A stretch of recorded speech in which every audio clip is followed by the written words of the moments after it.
Hello everyone, welcome to my channel. I hope everyone is having a wonderful day. Before starting the video, please go ahead and hit the subscribe button and give this video a like up.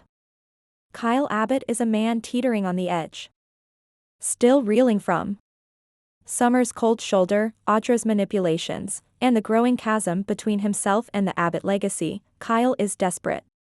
His once stable life, fatherhood, marriage, Jabot, has crumbled piece by piece, and all he has left is his ambition and a chip on his shoulder the size of the Abbott mansion.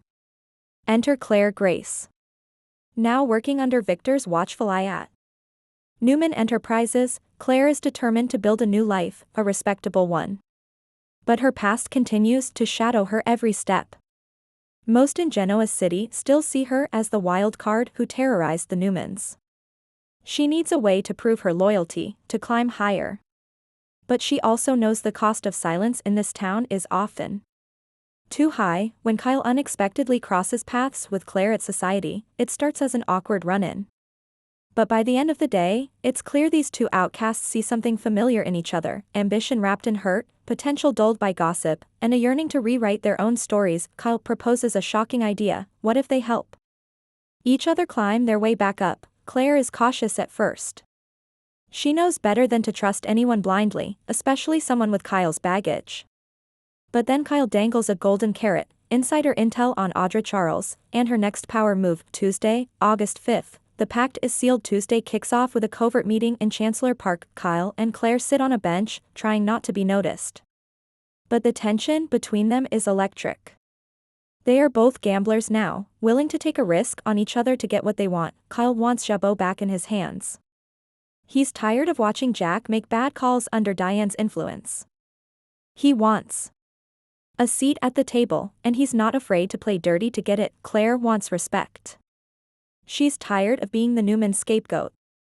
With Kyle's information, she could prove her value to Victoria, or better yet, outmaneuver Audra, who has made it clear there's no room at the top for anyone but herself. Together, they draft a deal. Kyle will provide Claire with documentation of Audra's shady business dealings, leaks, inside tips, and more. Claire will subtly float that information to Victoria, positioning herself as both a whistleblower and a loyal insider. But there's more to it than just ambition. Kyle also wants Claire to do something far riskier, something that could burn Newman to the ground if it's traced back to them. And Claire, she's intrigued. The pact is sealed with a handshake, but in Genoa City, nothing is ever that simple. A Wednesday, August 6th, Summer's suspicion and Audra's rage. Newman senses trouble that she's watching Kyle unravel, and while part of her still cares, another part has moved on, or is trying to. She's growing closer to Chancellor, but Kyle's erratic behavior makes her nervous. When she spots Kyle at the athletic club in a whispered conversation with Claire, her radar blares. Summer confronts Kyle later at the Abbott mansion. He brushes her off with sarcasm, but she's not buying it. Elsewhere, Audra gets wind that someone is trying to sabotage her. A confidential report she thought was buried shows up anonymously on Victoria's desk. It's just enough to cast doubt on a recent deal and on Audra's loyalty. Audra's fury is nuclear.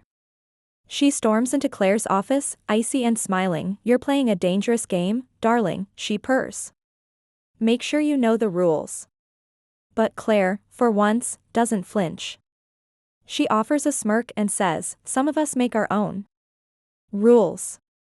Audra storms out, but Claire's smile fades the moment the door closes. She's in deeper than she planned, and Kyle, well, he's got an agenda she's not sure she can control. Thursday, August 7th, Victor's watchful eye and Jack's doubts. Victor Newman isn't a man who's easily fooled. He's been quietly observing Claire's recent behavior.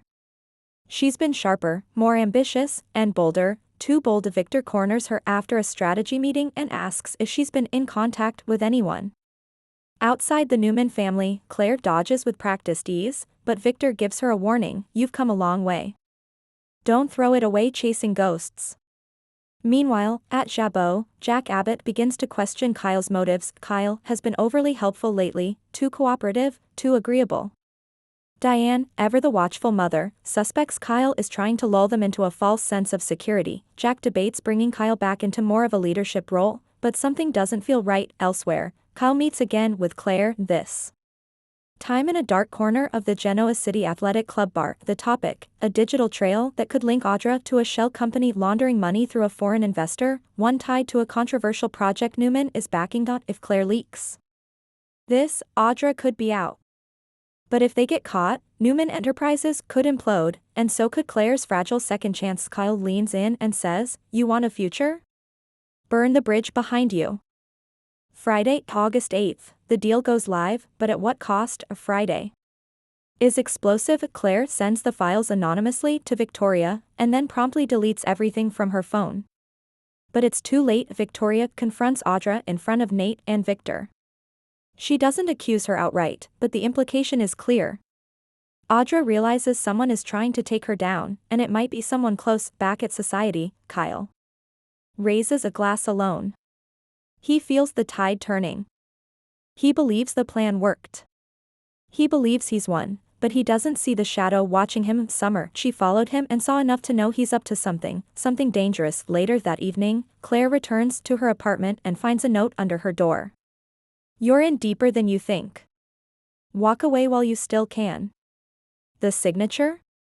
Anonymous, but the message couldn't be clearer. The week ends with a final twist. Jack receives a message from an overseas investor asking about Kyle's offer. Jack is blindsided. Kyle never mentioned such a thing. His son has gone rogue. Jack picks up the phone. "Diane, we have a problem." Preview wrap-up. The fallout begins. The Kyle-Claire alliance is one of the most intriguing pairings Y&R has introduced in years. Two complicated, morally gray characters, both burned by love and legacy, now joined in a dangerous game of ambition and revenge. But how long can a partnership based on secrecy and manipulation truly last? Will Kyle's reckless thirst for power cost him his family? Can Claire walk the tightrope between redemption and sabotage without falling? And when the dust settles, who will still be standing?